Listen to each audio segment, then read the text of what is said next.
जय माता जी। आज तीसरी नवरात्र पर आप सभी का स्वागत है हमारे इस चैनल में।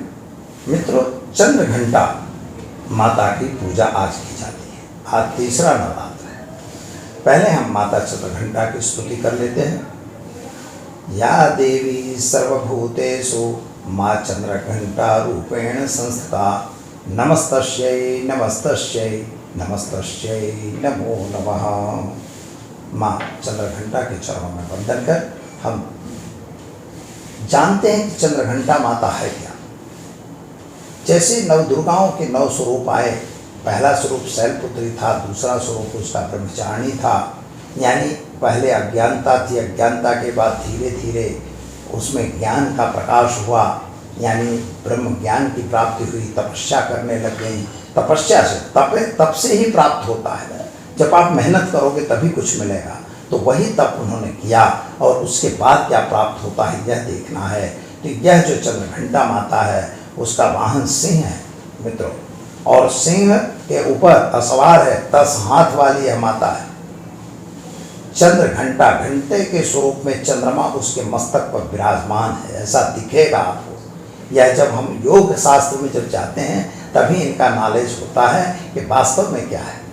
तो चंद्र घंटा माता का मतलब है यह जो माता है 10 हाथों भुजाओं वाली है, सिंह पे असवार है, और ऐसी माता जो बिल्कुल सुशोभित है, बढ़िया है, सुंदर है, चमकीली है, स्वर्ण आकार की है, स्वर्ण कलर की है। उसका स्वरूप सामान्य नहीं है, बहुत सुंदर दिख रहा है। तो ऐसी माता के जब आप चरणों में जाते हैं तो वहाँ क्या, जैसे आप सिद्धि करने के लिए गए तो मूलाधार चक्र से निकले और मणिपुर चक्र में इनका दर्शन होता है। मणिपुर चक्र में जब होता है तो आपको घंटार्ण सुनाई देगा, कोई आवाज़ सुनाई देती है मित्रों। इतना ही नहीं, सुगंध आएगी, कभी कभी कोई आवाज़ इधर उधर से आएगी, कभी कोई आपको बुला लेगा। जब आप साधना के कक्ष में बैठते हैं, जब साधना के लाइन में चलते हैं तो आपकी यह हर चीज़ें दिखाई देंगी। घबराने की जरूरत नहीं है। माता कहती है वर मुद्रा है उसके पास, आपको आशीर्वाद प्रदान कर रही है, लेकिन आपकी परीक्षा तो लेगी ना। यह परीक्षा की घड़ी है। जब मणिपुर चक्र में शुद्धि की साधना चलती है, यानी मूलाधार चक्र से निकलकर जब मणिपुर चक्र में पहुंचते हैं, ब्रह्मचारिणी स्वरूप का जब हम आवाहन करते हैं, उसके बाद जब हमें माता चंद्र घंटा दिखती है तो हमारे मणिपुर चक्र खुलने लगता है। और यही स्थिति में हमको कुछ आवाज़ सुनाई देगी, कोई सुगंधित दिखाई देंगे, किसी प्रकार का आपको शंख का आवाज़ आएगा, कोई और आवाज़ भी आ सकती है। ऐसा कुछ नहीं है, आपको टेंशन नहीं करना है, आने दो जिसको आना हो, हम तो अपने ध्यान में लगे रहें। यही चंद्र घंटा माता आपको शिक्षा दे रही है। जो घंटार्ण वो होता है वह चंद्रमा, जो उस पर आकार में चंद्रमा उसके मस्तक पर बैठा हुआ, इसीलिए जो 10 महाविद्याएं हैं, 10 प्रकार के हैं, जो 10 विधि पाप हैं, सब कुछ को दूर करने के लिए माँ चंद्र घंटा की उपासना आवश्यक है। और इस दिन आपको करना क्या होता है कि माता का पूजन करना होता है। नव दुर्गा का जैसे रोज पूजन करते हैं, ऐसे पंचोपचार या षोडशोपचार माता का पहले पूजन करिए। माँ चंद्र घंटा का हम अपने घर में आवाहन कर सकते हैं और साथ ही में उनकी स्थापना कर सकते हैं।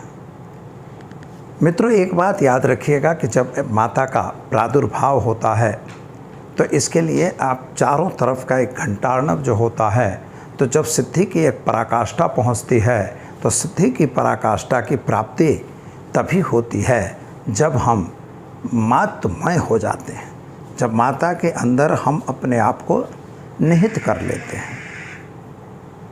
उपाय के लिए अगर माना जाए तो एक बात यह रहती है कि अगर आप अपने घर में माता का पूजन करना चाहते हैं तो वास्तव में एक बाजट लीजिए, उस पर एक पीले रंग का कपड़ा डालिए और पीले कपड़े पर चने की दाल के 9 ढगली लगानी होती है।